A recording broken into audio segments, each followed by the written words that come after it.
you imagine a VIP in the government and something happens to them, literally hundreds of doctors are going to get put on call. None of us can afford that. But if we look at this technology, it'll be very reasonable to think that you have the brain power of 1,000 physicians. What is this going to look like when you have the whole ChatGPT to yourself? It's only a matter of time where you can afford to have 1,000 agents all working for you. What if every person on Earth could have access to a personal team of medical specialists? Not just one doctor, but hundreds working in concert, available 24/7 and at virtually no cost. In this episode, we explore how AI is revolutionizing healthcare through what experts call medical swarms. So armies of specialized agents that could make concierge medicine available to everyone. Joining us are a distinguished panel of experts, AI professor William Hahn, who's the founder of FAU's Machine Perception and Cognitive Robotics Lab and returning guest of this channel. Here he is, discussing Wolfram and consciousness. Link in the description. There's also Dr. Gil Blander, an MIT aging research veteran and founder of Inside Tracker. There's also Dr. Dan Elton, an NIH scientist developing AI for medical imaging, and AI professor Elan Barinholtz, founder of Florida Atlantic University's Machine Perception Cognitive Robotics Lab. My name's Curt Jaimungal, and I'm honored to have been invited to moderate today's Polymath Medical Salon at FAU's Gruber AI Sandbox, keynoted by pioneer biologist Michael Levin. Here's his presentation from Polymath, link in the description, curated by Adi Cha of Ecolopto. They held the first longevity hackathon at MIT with Augmentation Lab featuring toe guests like Stephen Wolfram, Yosha Bach, Manolis Kellis. And this was also curated by academic and medical philanthropist Ruben Gruber.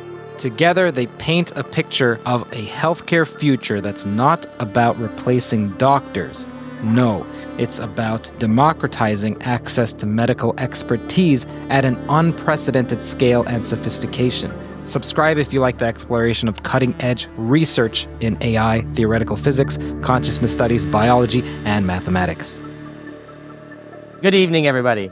We're really excited that you guys are here for this kickoff event. We're here in the Machine Perception and Cognitive Robotics Laboratory, something I started with Elan here about 10 years ago. And then we expanded into this beautiful space we call the AI Sandbox. So first and foremost, he's not going to like it, but we have to thank Ruben Gruber back here. Give it up for Ruben. He made this all possible.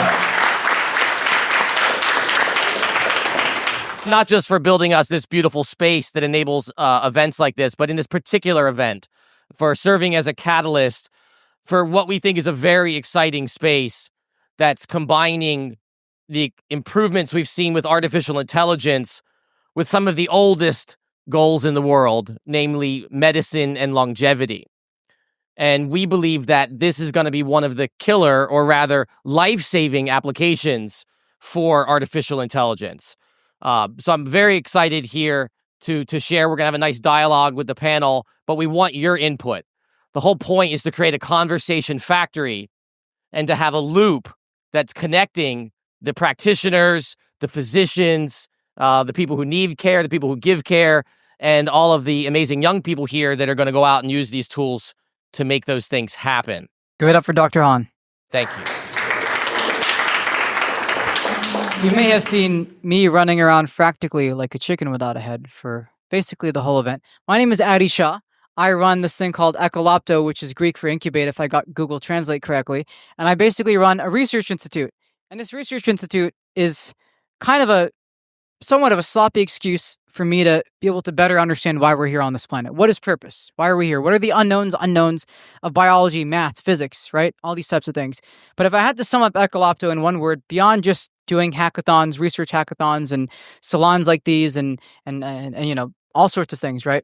Is that I want to be able to better enhance the intelligence capability of the brain and the rest of the body to better interact with and understand reality. You know, AI is just a kind of intelligence. It's very capable. What else is there? That's what I want to solve. Thank you.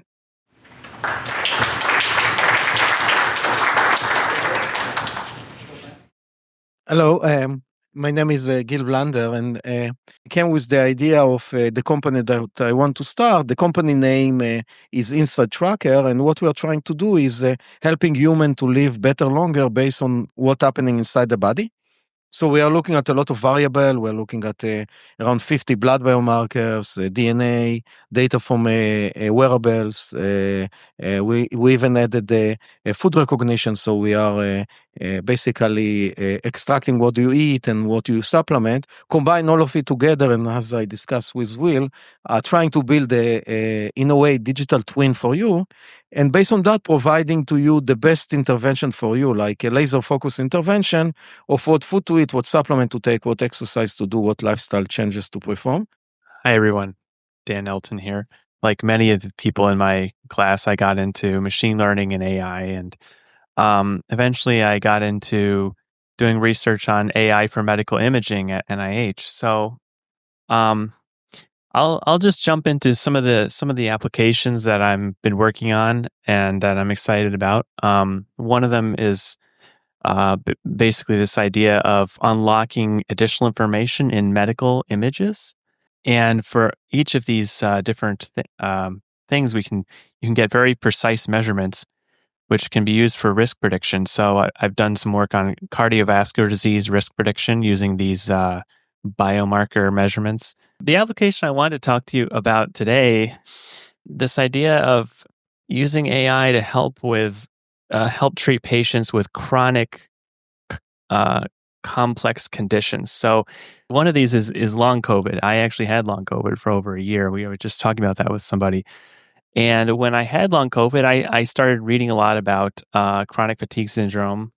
It actually really blew my mind that actually about 2% of people worldwide have chronic fatigue syndrome, which is extremely debilitating and really reduces quality of life. But the thing is that the medical system is very poorly equipped to handle these sort of persistent, complex conditions. What we could do is before a patient goes to see a doctor, they could actually talk to an AI first. Basically, the point is that doctors really suck at handling these conditions.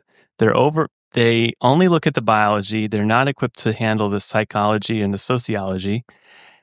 And they're really overworked, right? So they're only going to spend 40 minutes tops. And that's not nearly enough time to understand a complex condition.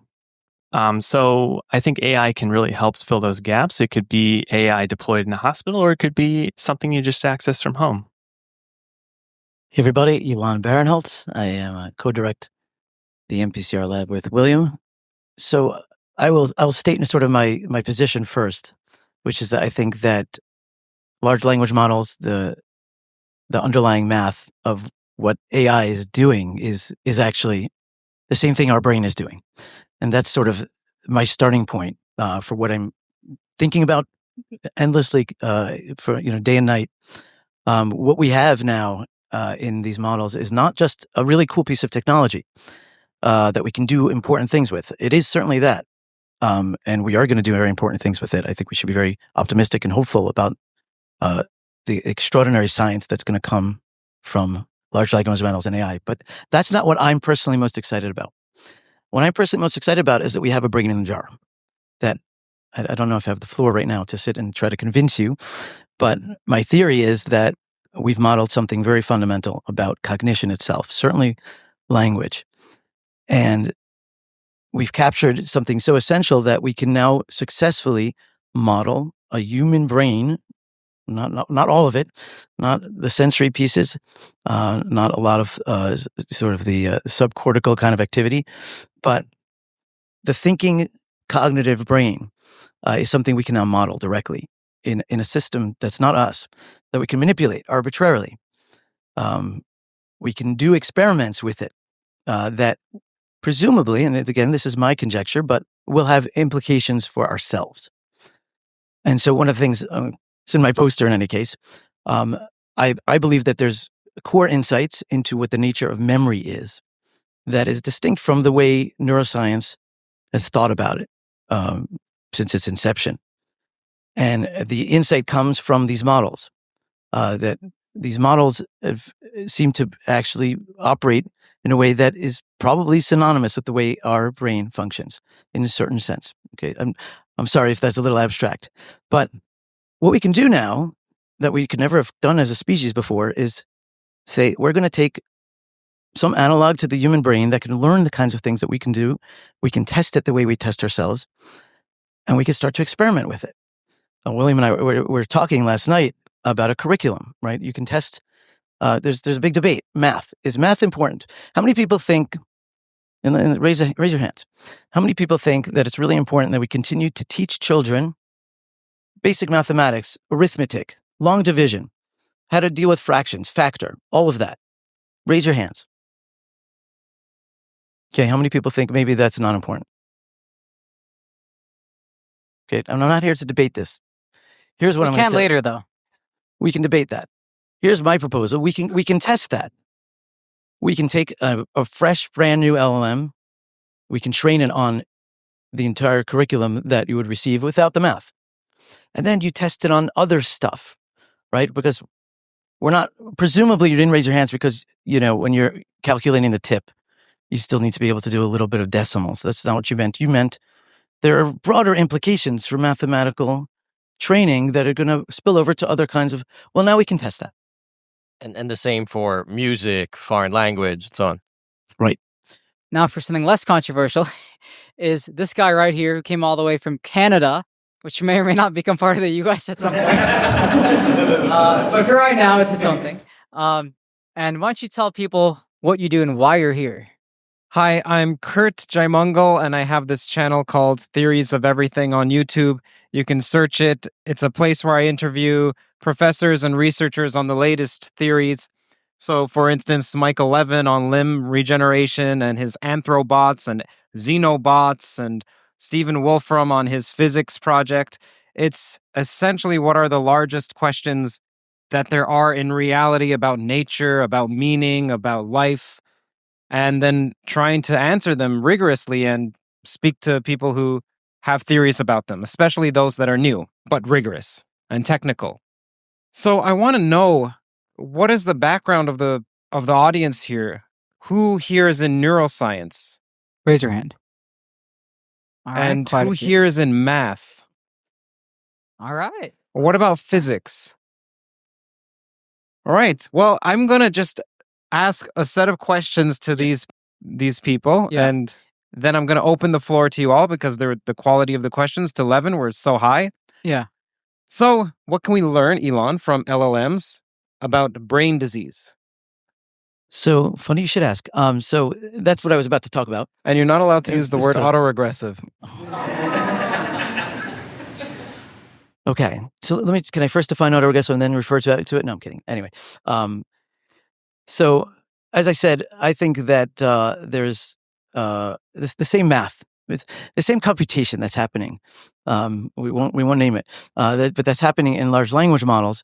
Basically, what they're doing is they're taking in an input, right? It's a sequence. You ask them a question, and then they just guess the very next word that they're supposed to say based on that question, and then they take that word and they feed it back into the input sequence. So you have the question plus that word, and then they say, "Oh, what's the next one?" And so this is fundamentally what they're doing. They're just guessing this next token. And my theory is that that is at least what human language is. I have lots of reasons that I believe that, but I don't know. I need to elaborate on them right now. But if that's the case, then when somebody's generating language, what they have to do is retain sort of everything they've said up till now. And then generate the next token. It's what I'm doing when I'm talking right now. I'm actually just generating the next word, but I'm doing it premised on everything I've said until now. So what you're saying is you're an LLM. So what I'm saying is, at least linguistically, I think we're LLMs. Not just me, you guys too, right? And so I think it probably extends beyond linguistics. However, linguistics is at least important enough to say, can we model something that happens linguistically in people? And so what happens in dementia, of course, it's typically referred to as actually early on in dementia, you will see short-term memory loss. So people won't be able to repeat back a sequence that you say to them in perfect order. So that's a form that's often referred to as a kind of memory loss. I understand it differently. I understand it as that there has to be some representations, activation. In order to guess that next token, you have to have some memory of what you've said before. But it's not meant for retrieval. It's meant for next token generation. So this model makes completely different. It's a completely different interpretation of what dementia is. Instead of thinking dementia as you're missing information, you can't retrieve it anymore. It's that your brain is no longer retaining the activity that's necessary to generate the next token. What I'm doing experimentally is I'm building LLMs that have a shorter context window. So instead of when you talk to ChatGPT or Claude, you can feed it a document. Everything that it produces during the course of your conversation goes back into its input. It churns through it on every single cycle. Every single word it outputs, it goes through the whole thing. In humans, we probably don't do that. If I ask you what I said 3 sentences ago, can anybody repeat any one of my sentences? Probably not. The information isn't necessary it isn't sufficient there to accurately repeat it. However, if you note, you are able to follow what I'm saying. I'm talking about this idea of a context window, how big it is, manipulating it in the case of LLMs as a model of, right, you've got all of that. So what we've got here is something like an LLM, but it has a very different feature to it. It has this kind of decay of activity, of the activation. It's not the entire prompt that's going in every time. So this model of dementia is to squeeze that window and to say, okay, LLM, you're not going to actually have the entire conversation we've had until now.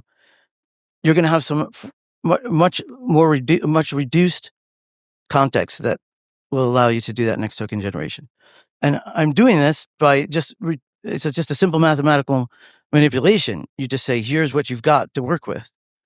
But if you talk to these things, they get confused in just the way a dementia patient would. And they try to make excuses for it. They're trying to interpret why is it they'll kind of confabulate during conversations with him. So what that tells me is, I think this might actually be a proper model that's going to actually explain what's going on in dementia, such that we can now think about, well, what are the interventions one can do? What does this completely new interpretation of what memory is tell us about how to potentially improve memory? So I'm sure you've heard I didn't say autoregression once. Yeah, great. I'm sure you've heard of the diffusion LLMs. That's so interesting. You should mention that. So at first I was dismayed when I heard about these. At this point, you can talk about what autoregression is and what the implications are for diffusion LLMs. So to your theory. As I mentioned, so what LLMs are doing is they're trained model, they're a network. A network takes in an input, it produces an output. The input and output that they are trained to do is, here's a sequence of words, and then all they're trained to do is then an output, the next word. It's called a token, maybe not exactly a word, but we could just say next word. That's all they're doing. And then they take that word, stick it back onto the sequence, feed it through again. Same model, right? It's just got a new input. And now with the new input, with a new word, it then produces yet another output. And it just does this sequentially. And that's the autoregression. Autoregression just means that you're doing this sequential input-output generation, then the output becomes part of the sequence in some way. Okay. So now what was the question again? I got too excited about talking about autoregression. Diffusion. Thank you. So I have. By the way, any questions at all that have come up for Dr. Barinholtz here so far? Anyone in neuroscience at all? One right here. Thank you. But I feel like I'm interrupting a very interesting explanation of autoregression and diffusion. I do want to answer that. Yeah, so we'll come back to it. But okay, thank you, Addie, for interrupting Elan for me. Anytime. So I thought this idea that you have of essentially simulating. You're talking about the mind. Maybe you're alluding to consciousness, but really, what I think you're talking about is personality. Because when we think about dementia and we think about it through the model of a linguistic lens, you don't have access to what is happening in the brain, what is happening in the rest of one's physiology when you're thinking about it just linguistically, right? So you are able to test interventions on those parts of a person's mind that are visible. Those are the behavioral parts. And at least in my understanding, when I think about linguistics, I think about those behaviors. I think about how we see patterns over time represented as one's personality. And people's personalities tend to predict behaviors. They also can be modified by external factors. You can change a pattern. And yeah, what do you think about that interpretation? First of all, I want to make. I think we only have evidence so far for language. As you know, on Theories of Everything, we delve into some of the most reality-spiraling concepts from theoretical physics and consciousness to AI and emerging technologies. To stay informed in an ever-evolving landscape, I see The Economist as a wellspring of insightful analysis and in-depth reporting on the various topics we explore here and beyond.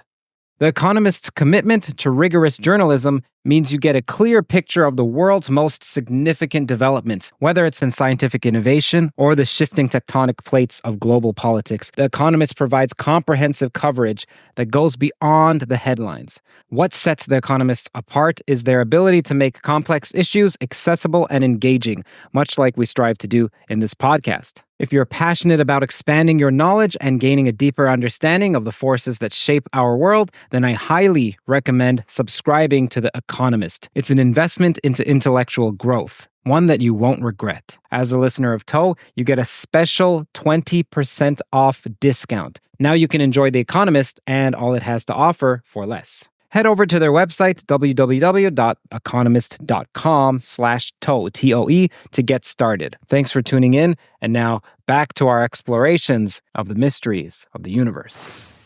I think we only have evidence so far for language as being this kind of autoregressive. My grander theory, which I don't have enough of a leg to stand on yet, is that it's all that. And so personality is also just an autogenerative process. There are many of them. There are visual ones. There's multisensory ones. Olfactory they do different ones? kind of works. Olfactory You ones, always gotta bring olfactory up language. olfactory. Yeah. I don't know about olfaction. I don't think we can think in smell. I don't think we can think in smell. I have something to say we about don't that. anything you can think in is sort of is autoregressive, right? Because it takes time. That's the hallmark of it. The reason it takes, when you recognize somebody, you recognize them instantly. When you have to think through a problem, you have to take time to do it. What is that time? And it's this autoregressive process, right? I actually have a really Sorry. interesting. Misha, go ask. I actually have a really interesting thing on the thinking and smell. If you look at what language is capable of, and making an assumption, which is probably a bad assumption, that thought is linguistic in nature, then you'd expect that a corpus of text that's able to train an LLM would be able to handle those other senses in the same way that it can, say, describe something that it hasn't seen before visually and explain how to paint it, and it can explain how something sounds. But what it can't do is it can't come up with a cocktail recipe, because that's smell and taste. And for some reason, that's just not present latently in the corpus in the same way that sight and sound is, which might indicate that you can't think in it. It indicates that people are very visual and auditory, and language was created by people. Well, if it was dogs, the smell would be well represented, probably. but would that be thought? But Maybe. I'm not convinced that the LLMs can't think in terms of flavors and things like that. Just this weekend, I was showing my brother what you can do with ChatGPT, and coincidentally, he had sent me a picture. He just went to a new market, and he had gotten a whole bunch of different ingredients. And he said, "Oh, I should ask ChatGPT." I said, "Just take a picture." And he literally took a picture of the ingredients and asked what to make, and it gave him a very elaborate recipe. And at the end, he said it was 10 out of 10. He thought it was really fantastic. And it was a random set of ingredients, and he was able to compile them. So I think if we fed them enough cookbooks, there is, and again, are they just kind of vacuuming up the human experience? Does it really ever understand what these cocktails are going to taste like? In the case of vision, you can see, right? You can I feed them think they're YouTube videos, and they can think visually because they can replicate that kind of dynamics. But there's no data set for them to smell. Okay, I want to ask Gil a question. So, Gil, you left academia for industry. Now, many people who stay in academia do so because there's research in academia and they see industry as that's where you make money, but it's not where you perform research. But it's my understanding that you did both. So, can you please talk about that? Why is it that you left the academy? What is it that the universities do well, and where do you see them lacking? Yeah, that's a tough question. I left the academia because I felt like I want to have a big impact. And again, no complaint, no bad thing about anyone in the academia. But what I've seen at that time, it was long ago, is that basically you publish a paper that maybe 5 or 10 or 20 or 50 people are reading, and that's it. And the impact is pretty small if you look at the. And I wanted to translate more to everyone, and actually that's what I'm trying to do. My mission is to translate information for everyone. And that's why I decided to move to the industry. And I think that doing research in the industry is not less exciting or less important than in the academia. For example, we have now a data set of hundreds of thousands of people with blood, DNA, fitness tracker, and some food recognition and some biological age and a lot of things that we discussed before about all of us. Whoever doesn't know about it, it's like something that the US government is trying to do, reach to 1 million and all of that. But it's take time, it's take money. Gil, let me ask you a quick practical question. What are the markers? Because you test for markers, blood markers, maybe others. What are 3 markers that people here at home should look at as indicators of their health that people aren't talking about? Yeah. So I can talk about blood markers, but there are other markers that are not blood. For example, a VO2 max is a very important marker and it's not blood. You can hope on even your Apple Watch can tell you that. It's not very accurate. So that's one marker that's important. But if we are talking about blood biomarkers, I would say that it's glucose or A1C is very important because it's showing whether you are going into the diabetic route. You have you have ApoB, which is a marker more for cardiovascular diseases, HSCRP, which is a marker of inflammation. But there are a lot of markers. I wouldn't say that those are the most important. I think that it depends what are you trying to treat. So my belief is everyone is a unique person, and you need to define what are the issues that you have, and then the right marker for the problem that you have. Let's define it, and let's then try to see how can you attack it and improve yourself. I am Arif Dalvi. I direct a Parkinson's Disease Center just 15 minutes down the road. But I had a question for Elan. The word confabulation. As a neurologist, we see that in a syndrome called Wernicke-Korsakoff syndrome. So people who are alcoholics, they damage an area of the brain called the mammillothalamic tract. And if you show them, you just hold your hands like this and you say, do you see the string? Not only will they see the string that is not there, but they will describe it in great detail. So that area, as is true of everything in the brain, we don't know exactly what the mammillothalamic tract does, but it's sort of like an error checking part of the brain. So in terms of LLMs and confabulation, is that confabulation coming because of a lack of error checking? And can that be computationally solved? It is exactly the right kind of question you can now ask. You can ask this question computationally.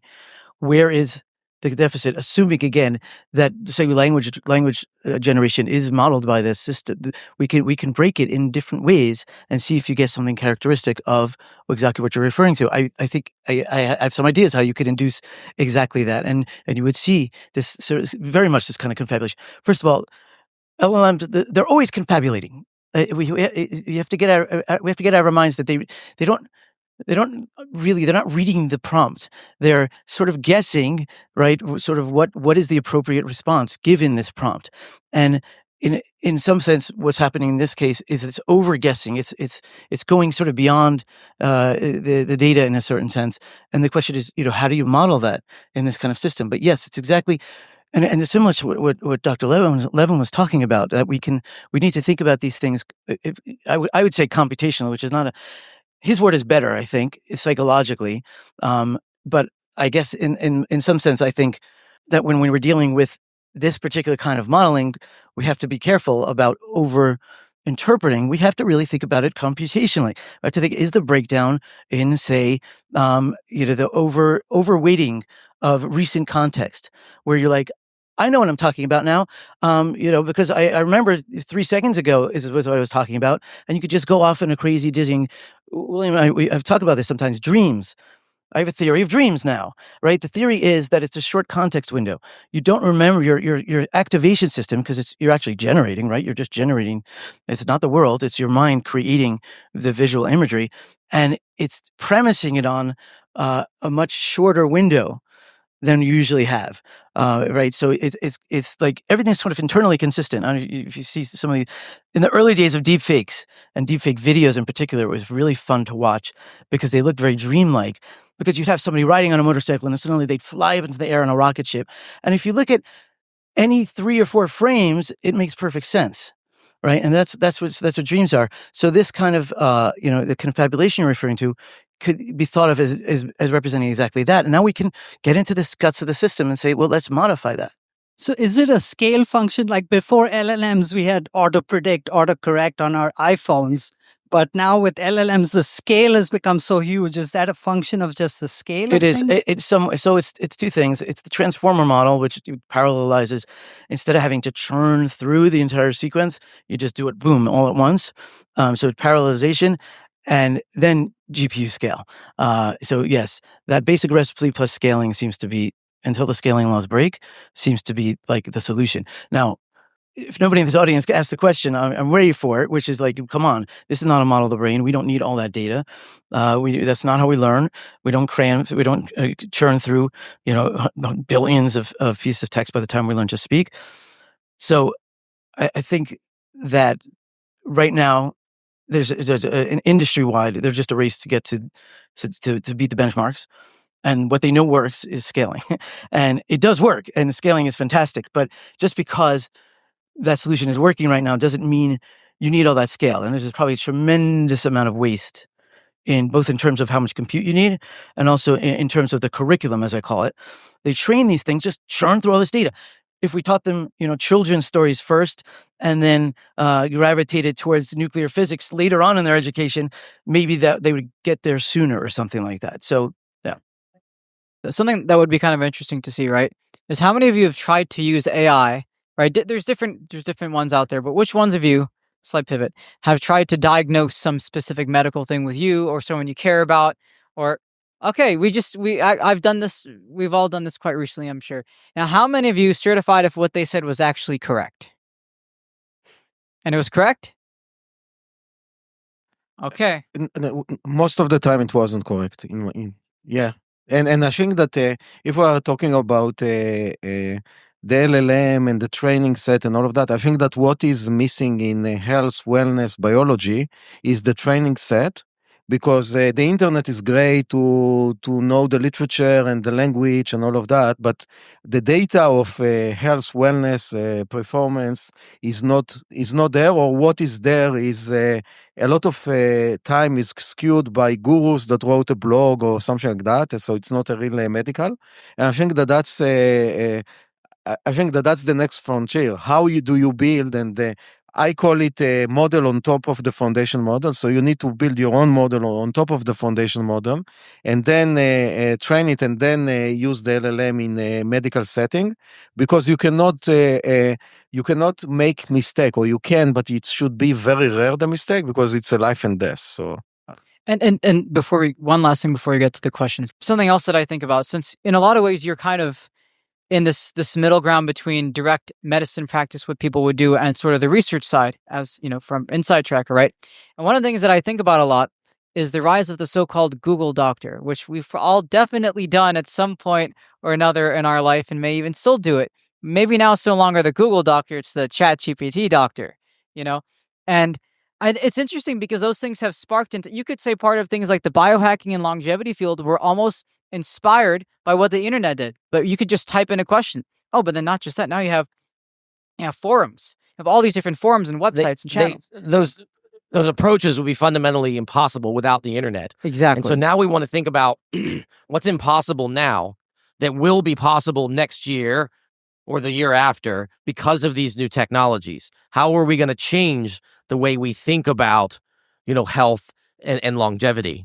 As the microphone is traveling, can you talk about your swarm medical AI views? Yeah, so the thing I've been working on recently that I'm very excited about is getting an entire collection of these AI agents. And so imagine when you open up a tab for ChatGPT and you have a conversation and you're accessing this model that is incredibly capable, as I'm sure you're aware of now. But this is like going to the deli and asking for one slice of bologna.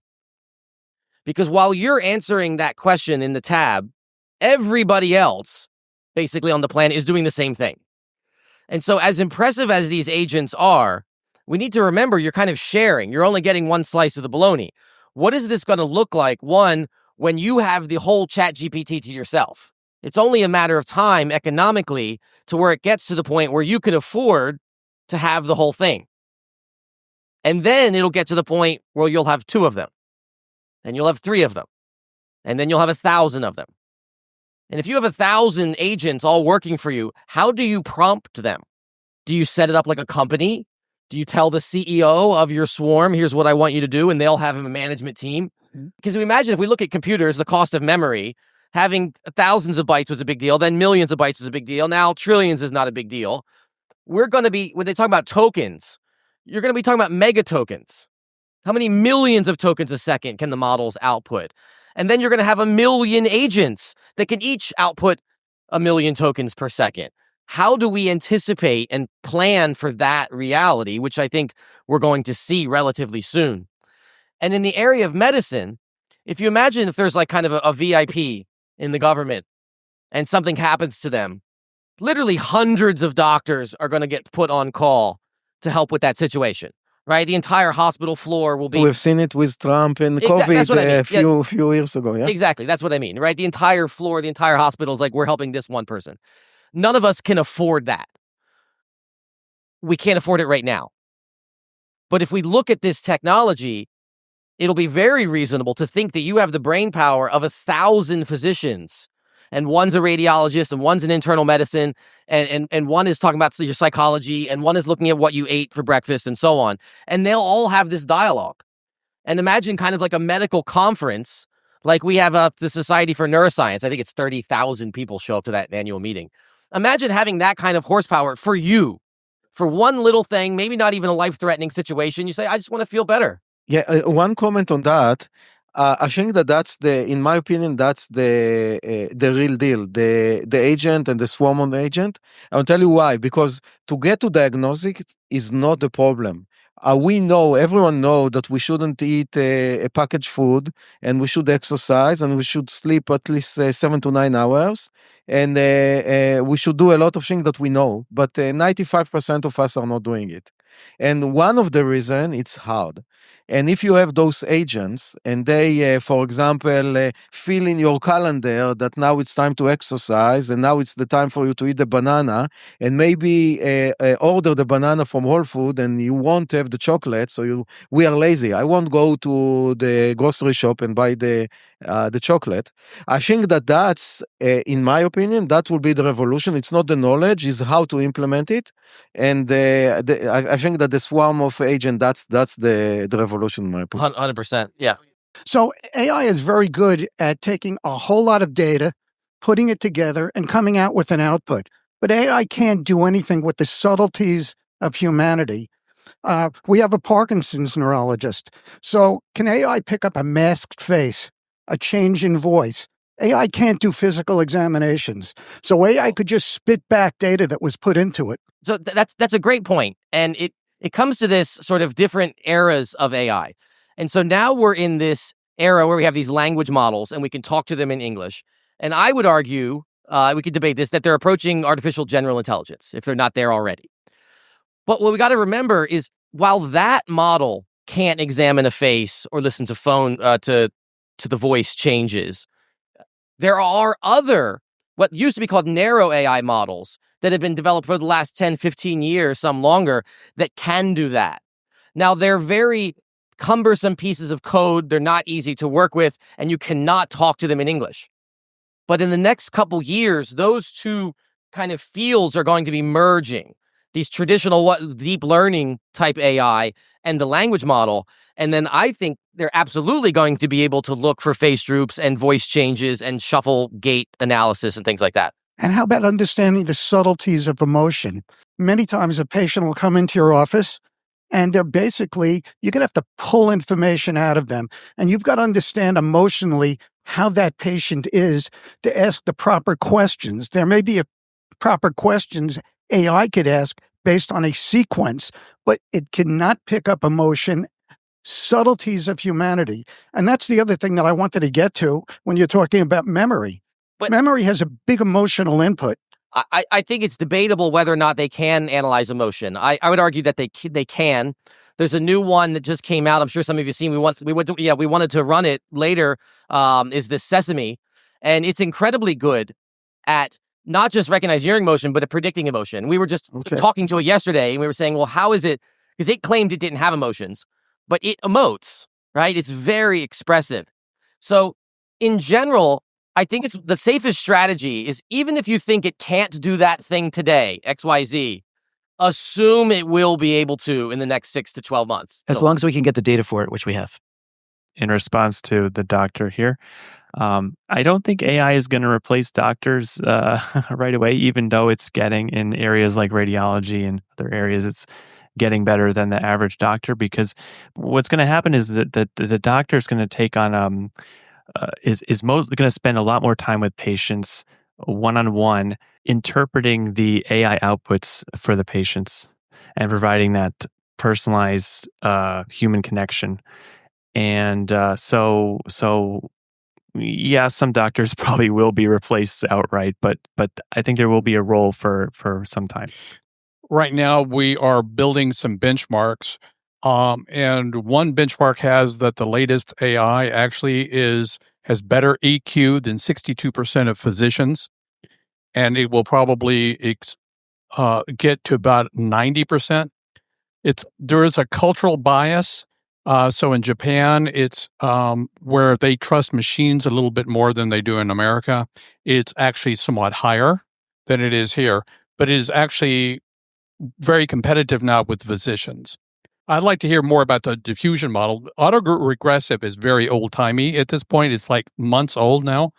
So, but if we can talk about diffusion, I think that's going to unleash a lot of capability. So the reason why I was excited about that. So diffusion is you can do this. You can do it in parallel. So the thing about autoregression is it's slow. It's inherently slow because what you have to do is you have to produce the output, then rerun it. It's inherently sequential, and that's bad in terms of runtime. Now, diffusion models can do this sort of thing in parallel. They can, like, if a diffusion models just try to figure out the entire sequence all at once. So there was an interesting. So let me just back up real quick.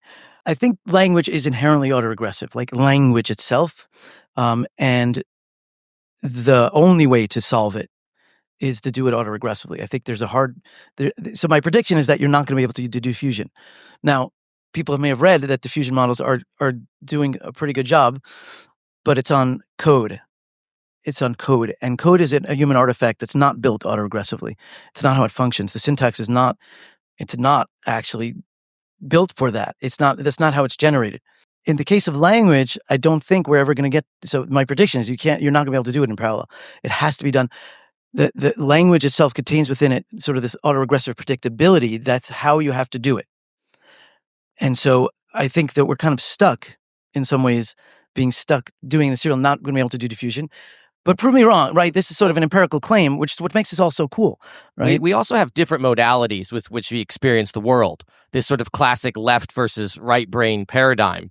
And one part of us sees the world in this sequential serial kind of fashion, and the other part of our mind sees things all at once, like recognizing a face. We don't really decompose that. It's sort of just there.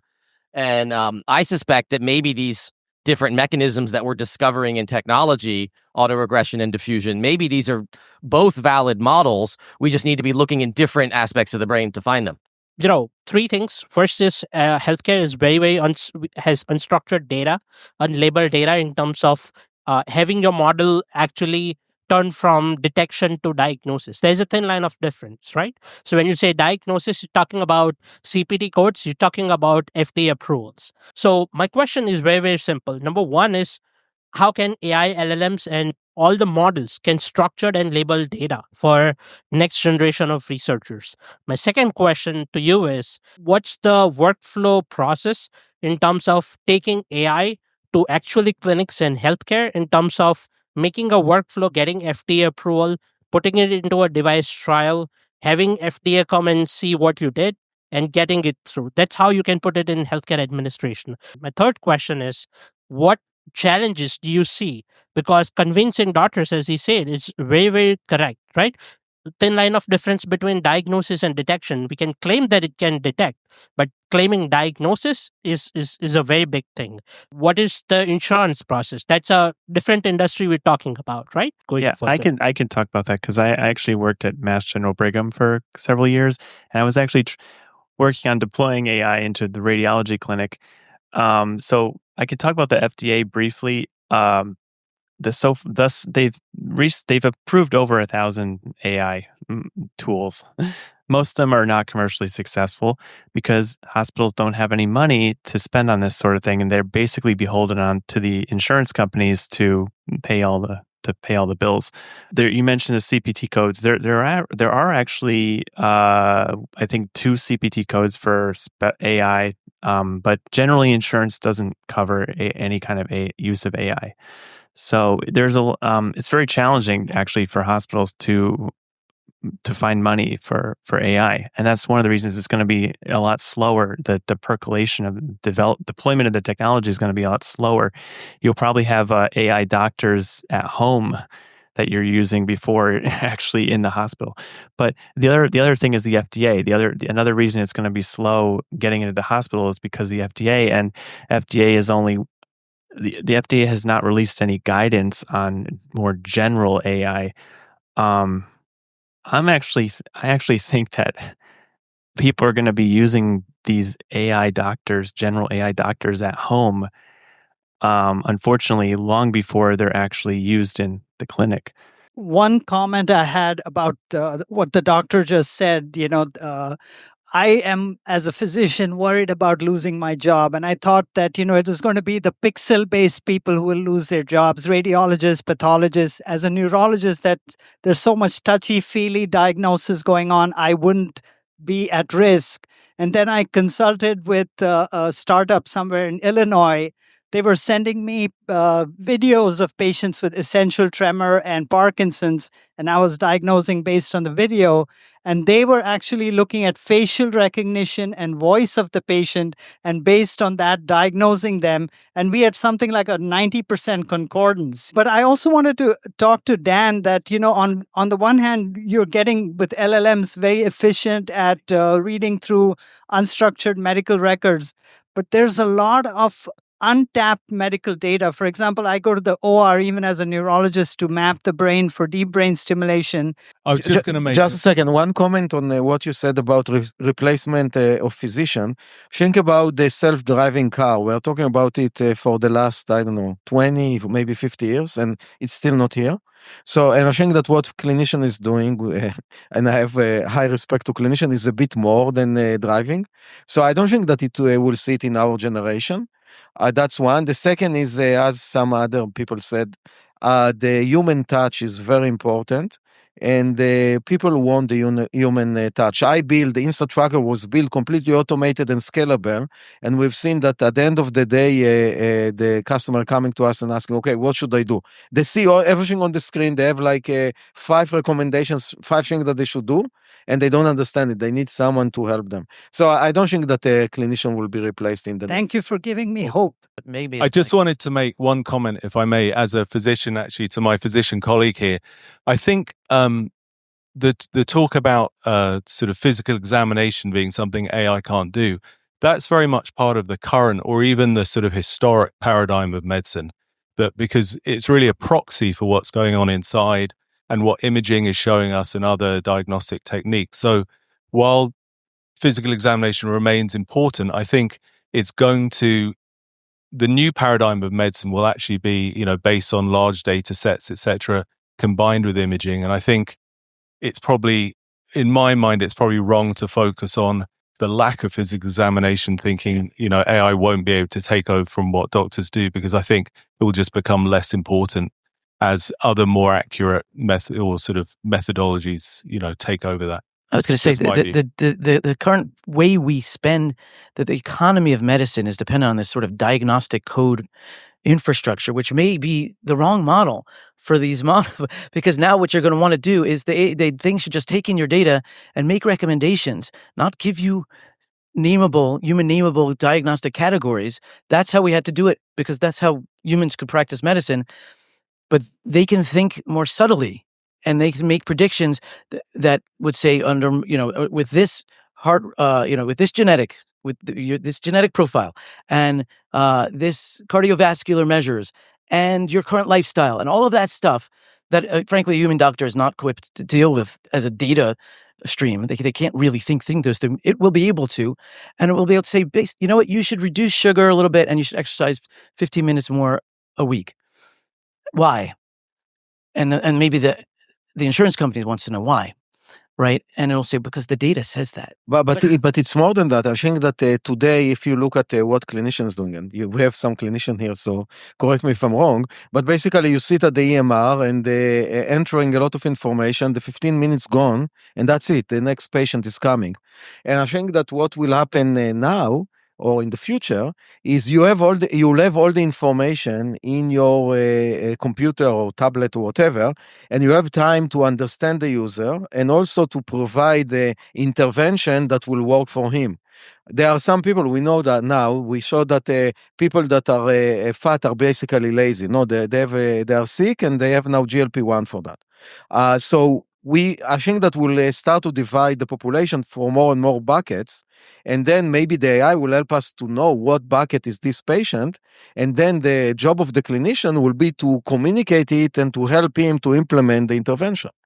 In terms of chronic disease prevention, 80% of chronic diseases can be prevented, but how well can AI predict and model, I guess, the dynamic interactions happening with factorial chronic disease? Like, for example, someone who has diabetes who may develop cardiovascular disease, chronic kidney disease. How well can AI differentiate between the biomarkers from one particular, disease versus the other, like looking at all together instead of just one thing at once for the multi-agent? Yeah, I think that let's start with what's happening right now. Our healthcare system is basically sicker.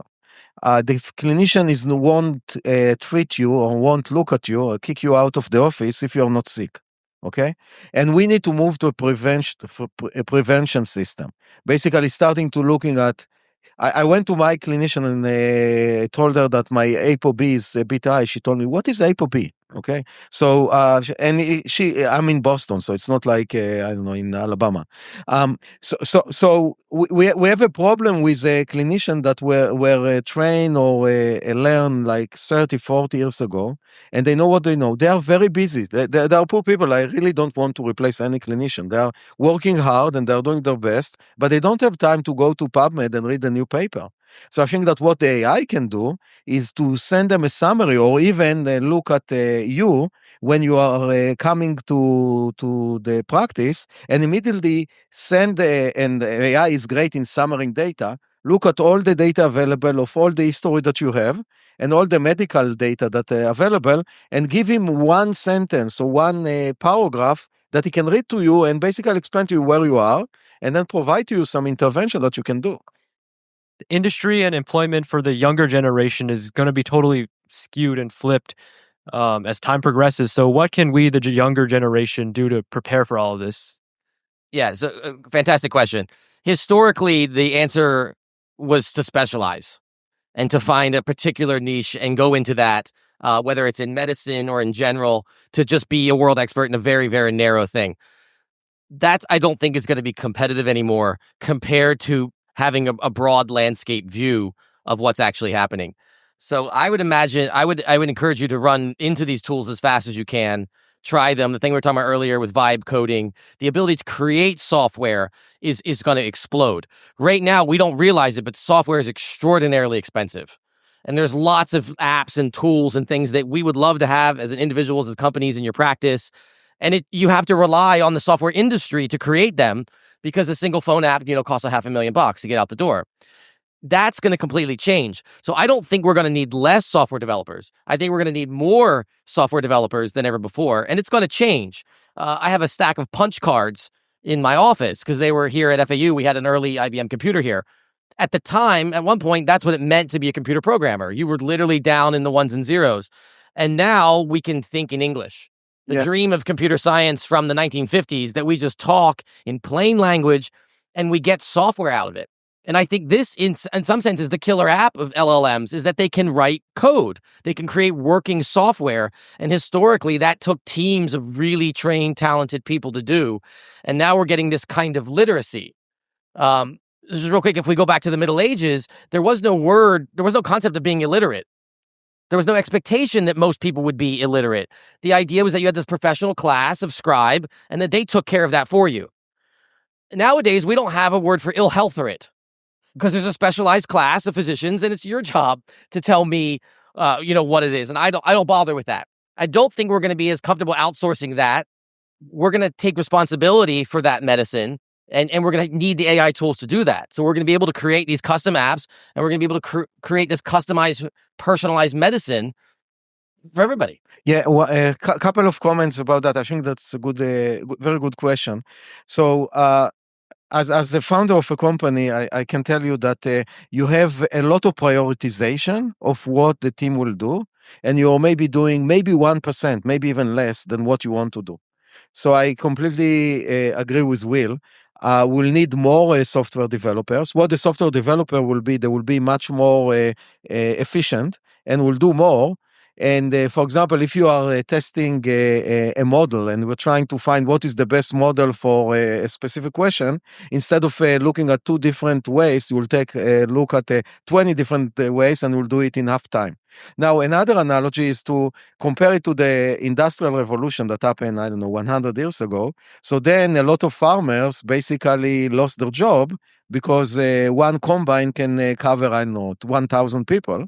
But if you think about the code is not limited. The land in the house is limited.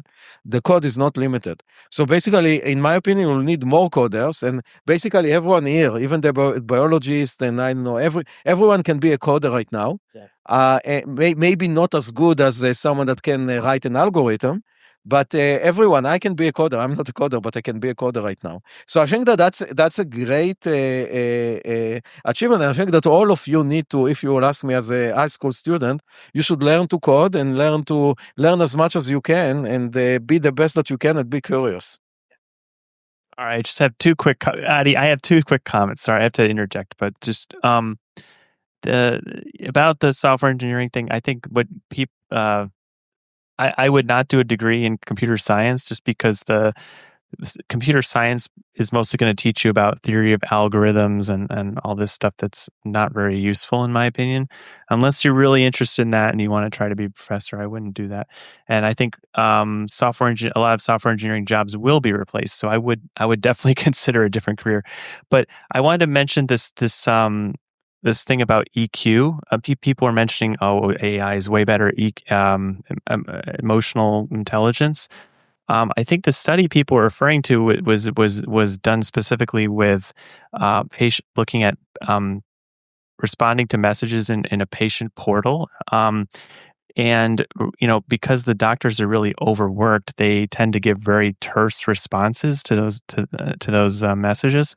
Whereas the AI can gives more nuanced sort of empathetic responses. So in that context, yes, the AI is much more pleasant to talk to, more aware of emotions. But I don't think it negates what I was talking about earlier, that people they still want that human connection. And there's actually an economist called Robin Hanson.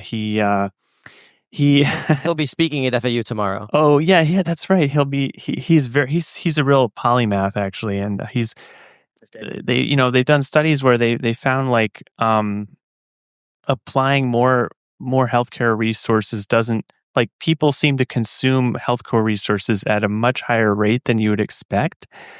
Like there's diminishing returns. Like they showed like people are doubling the amount of healthcare you utilize doesn't improve your outcomes. So there's this puzzle, like, why are people consuming so much healthcare? And he argues it's because people have this emotional need to feel like they're being cared for. So really what they're doing is they're fulfilling that emotional need. And I don't know if AI is, maybe people will get that from AI, but I want to ask a question. Recently, health plans and large entities such as pharmaceutical companies, et cetera, and also very large practices, which are owned by hospitals, et cetera, are putting in their contracts provisions that prevent the distribution of patient data. In other words, who owns the data? So this whole evening is built around data. The issue is not that so much because data is getting consumed.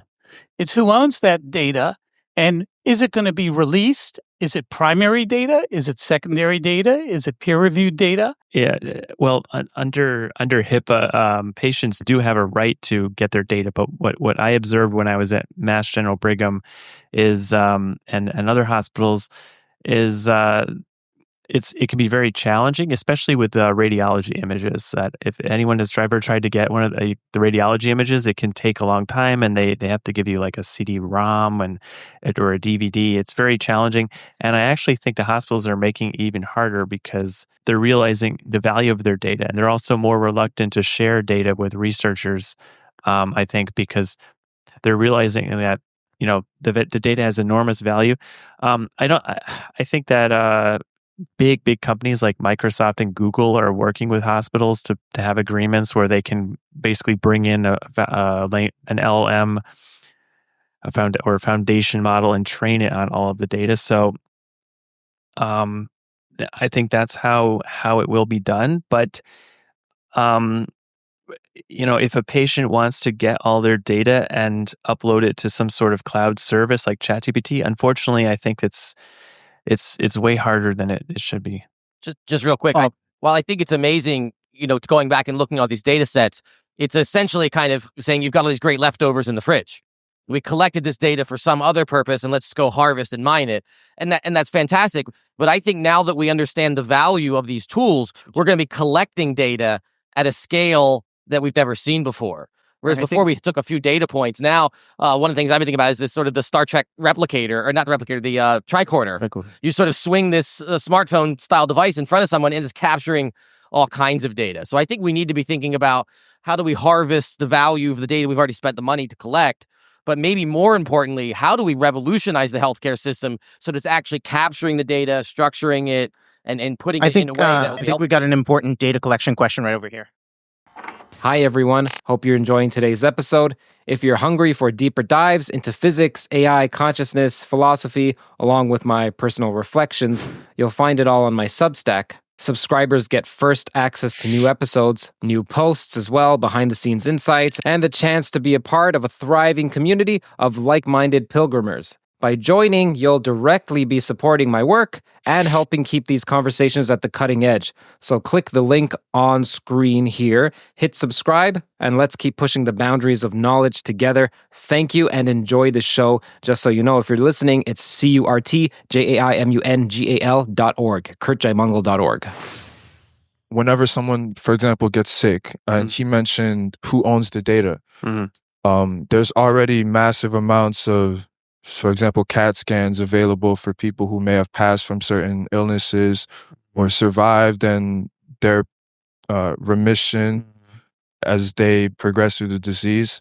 So what is that data doing right now? Is it just sitting dormant somewhere? Yeah. Can it be actually utilized? Well, like with the medical imaging data, the hospital does own it in the sense that they can use it for commercial purposes, and they can use it for research. They can use it for a lot of things.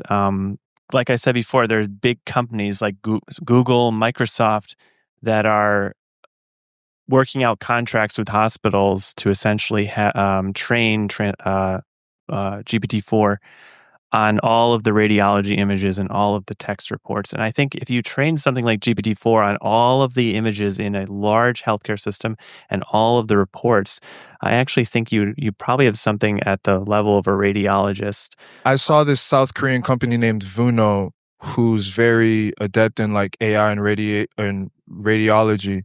So I wanted to know what are roadblocks here in the US that's stopping us from doing the same thing.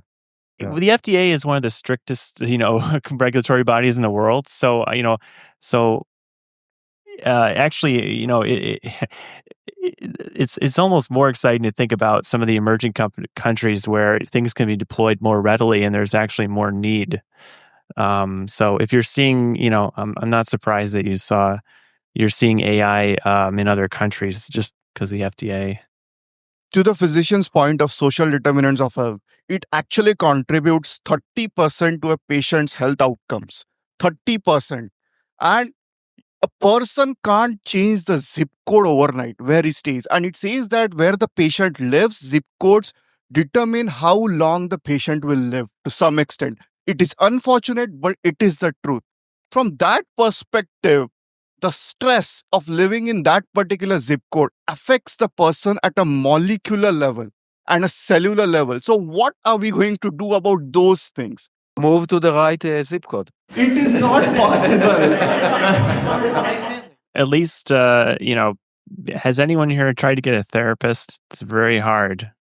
My point at the beginning of this was that doctors, they're not trained. They're only trained in anatomy, physiology, and the biological component. They're not very good at handling the how to change behavior and psychological stuff. But it seems AI can provide the sort of counseling. I mean, behavior. We do know how to change behavior. That's one of the cognitive things in cognitive behavioral therapy, right? It just takes a lot of time talking, and like most people I know that are sick, like they do want to get better. Like people with chronic fatigue, like I was talking about the 2 to 4% of people with chronic fatigue, they desperately want to get better. It's just if they go to when they go to the traditional healthcare system, the doctors have no idea how to treat it because they have such a complex condition. Okay, let's hear from Dan Van Zandt. Yeah, so I think we have sort of two perspectives on AI. We have the skeptical perspective of like, oh, well, AI won't solve this problem or it won't solve that problem. We have the hype perspective of this is going to change everything. But I think practically my view is it's not going to solve all the problems in medicine and society, but it's going to make incremental progress on some of those. I'm curious where each of the speakers in the panel see as the best target in the immediate future. I'm talking the next 3 months. Maybe if, a company was sufficiently motivated where AI could make incremental progress on a specific problem in medicine, not solving all of the issues with society and zip codes and everything else, but a very specific thing that you see AI as being really helpful towards. Okay, Elan. I kind of want to split my answers, but I think this sort of AI first, maybe, I don't know if this is going to happen in the next 3 months, but where people are able to intelligently sort of pre-diagnose and come in, decide, make sort of their preliminary medical decisions, like should I go to the doctor or not, in a more informed and intelligent way. Potentially, I don't see which industry and which company is harnessing that exactly. So it's hard to see the profit motive, which means, does it ever happen, right? ChatGPT, I guess, OpenAI themselves can see this as a utility, and then they can sell that as a utility. But I do think that there is a very strong possibility in the very near future, I'm hopeful, that we're going to just see straight up AI breakthroughs in terms of actual hypotheses. You might know a little bit about this. The deep research and these other engines, I haven't gotten access to it yet, but Co-Scientist, which is a Google product, is currently is in a small beta.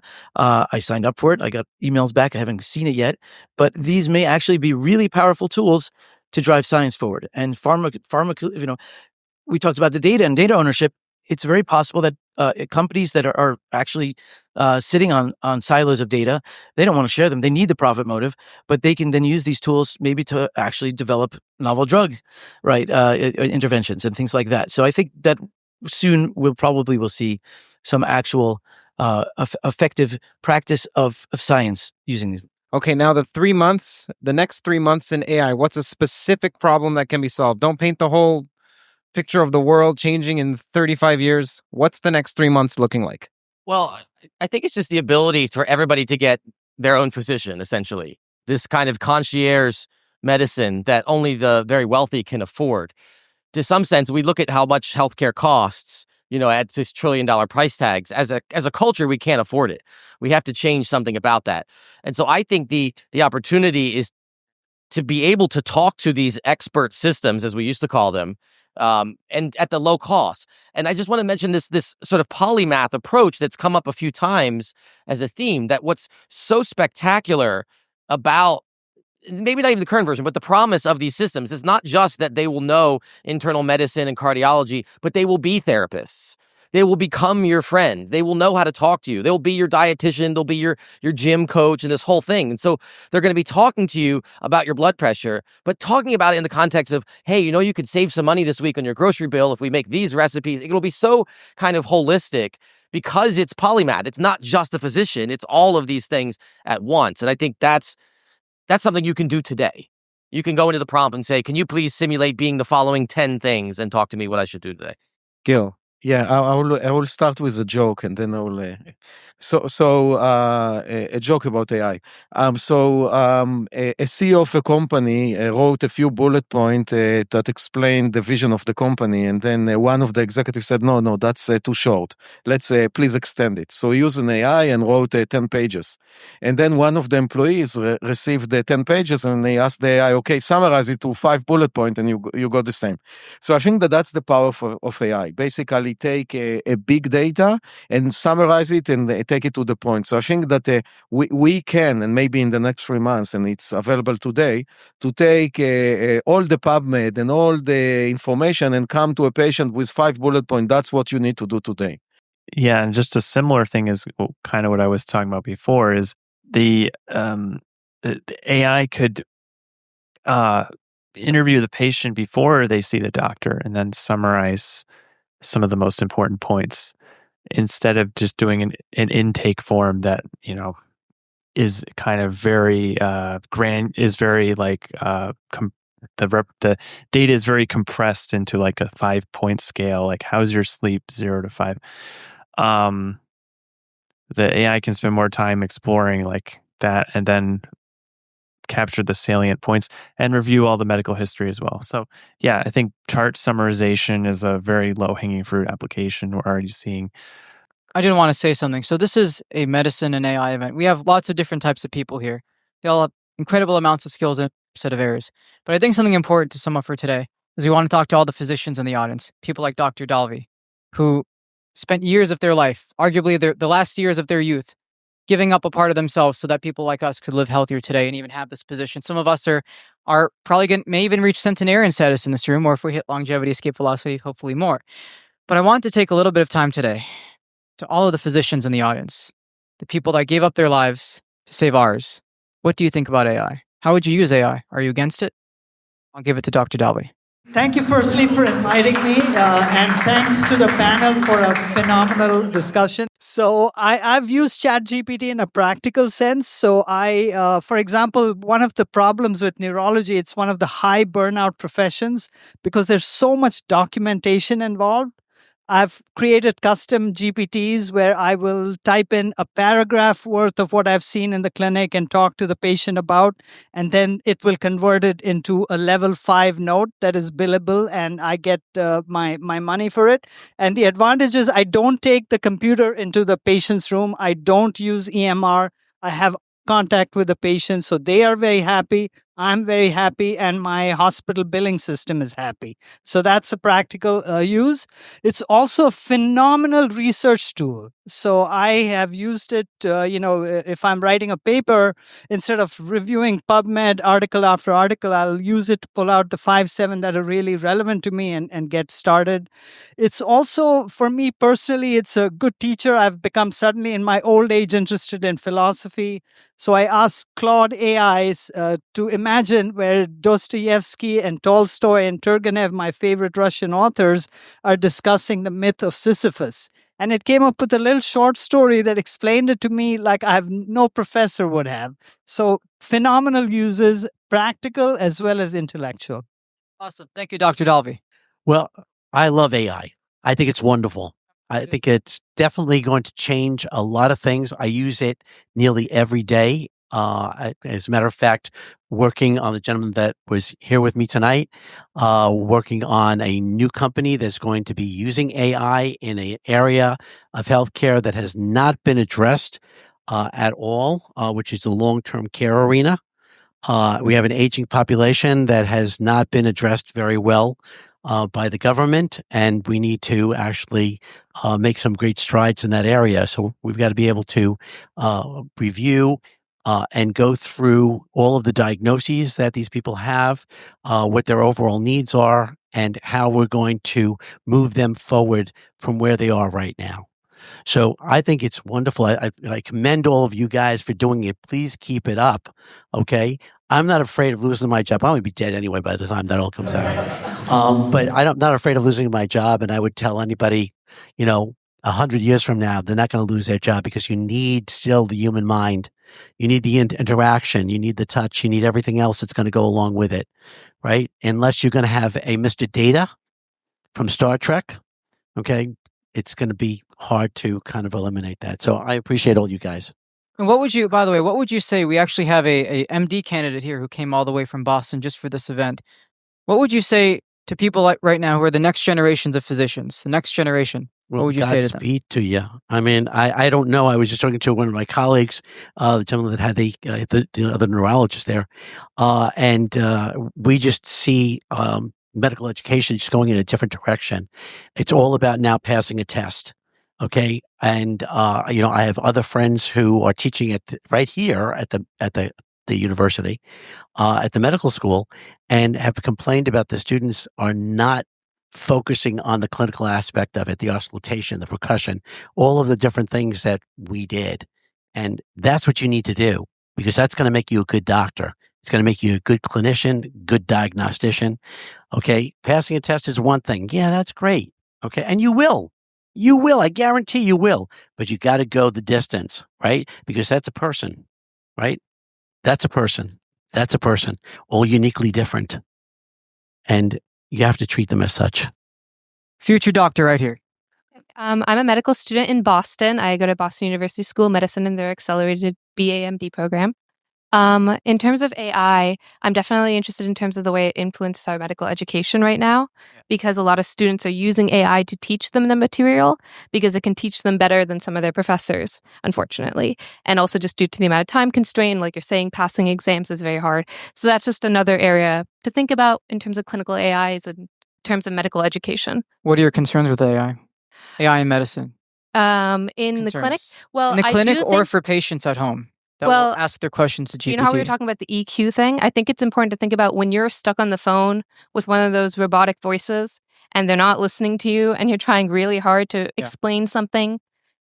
AI has come a long way. It is very good at reaching states that are close to those which I would say are most intimate with our phenomenology. But to be very blunt, like AI, I don't know if AI can experience ecstasy the same way that I can, How Do you would think I it ever describe could? it? I think it could try. I don't think it could experience an orgasm per se. So how would you teach sex education in the same way? Or addiction? It's a real thing. These homeless shelters that we go into and we volunteer with. You're talking to people about these very intimate feelings. So that's where I have some concern. But yeah. Thank you. Yeah, so I would say I'm very bullish on AI from two perspectives, really. One is offering really the promise of universal healthcare, which currently isn't available to many people in this country or around the world because of cost and access and availability. And I think to have, as one of the panel members, mentioned, to bring that cost of consultation down to near zero is going to be an incredible thing. And many people suffer because they don't have access to pretty basic diagnosis and treatment. And I think that's an incredible opportunity. I think the other great opportunity is just using these very large data sets, getting more insight into complex diseases and, drug development and those sorts of things. And also longevity, this sort of emerging science of the, both lifestyle intervention and, drug interventions for longevity. And I think a lot of these are very complex problems that AI is very well suited to tackling. Even just plain trial and error.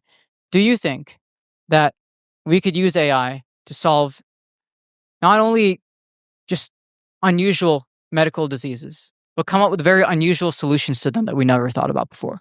Well, I think that's absolutely right. I think one sort of anecdote I'd give you is I remember as a medical student, obviously, and you'll know this, you're sort of taught how to take a history and examine it. It's a very sort of structured approach to getting information from the patient, both reported information and physical information. And I remember in England, we call them consultants, but attending doctors here. And they would basically say, they would hear the first one or two lines of that story and they would immediately jump to the answer. And that's what we call experience. But that's also what AI will be brilliant at, because when it's had millions and millions and millions of trainings of somebody reporting their symptoms and, what they're suffering from, it will quickly pick up on those patterns, just like an experienced physician will, and it will give better answers more of the time, and people receive better care, in my opinion. Thank you. Why don't we have a theory of everything for medicine or biology? This is something that's been chased after forever in mathematics and physics. Why isn't it there in biology yet? And by having something like that, would that also let us not have to die in the way that we do anymore, lose the people we care about? Yeah, I just want to real quick. I want to thank Curt for traveling. All the way from Toronto. Always makes the discussion quite interesting. And I want to thank Addie, who did a tremendous amount of work organizing our speakers. I've received several messages, emails, and comments from professors saying that they recommend theories of everything to their students, and that's fantastic. If you're a professor or lecturer and there's a particular standout episode that your students can benefit from, please do share. And as always, feel free to contact me. New update. Started a Substack. Writings on there are currently about language and ill-defined concepts, as well as some other mathematical details. Much more being written there. This is content that isn't anywhere else. It's not on Theories of Everything. It's not on Patreon.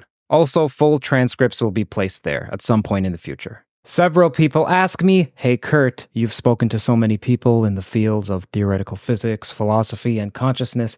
What are your thoughts? While I remain impartial in interviews, this Substack is a way to peer into my present deliberations on these topics. Also, thank you to our partner, The Economist. Firstly, thank you for watching. Thank you for listening. If you haven't subscribed or clicked that like button, now is the time to do so. Why? Because each subscribe, each like helps YouTube push this content to more people like yourself. Plus, it helps out Curt directly, aka me.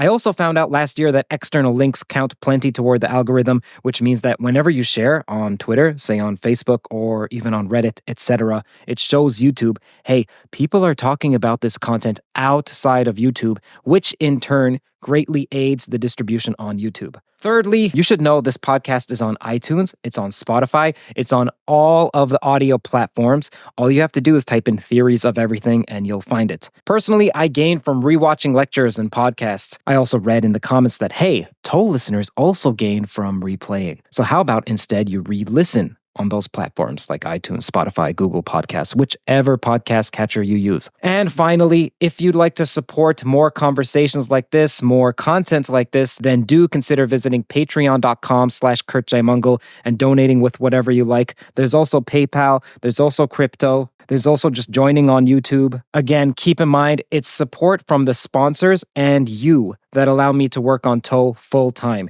You also get early access to ad-free episodes, whether it's audio or video. It's audio in the case of Patreon, video in the case of YouTube. For instance, this episode that you're listening to right now was released a few days earlier.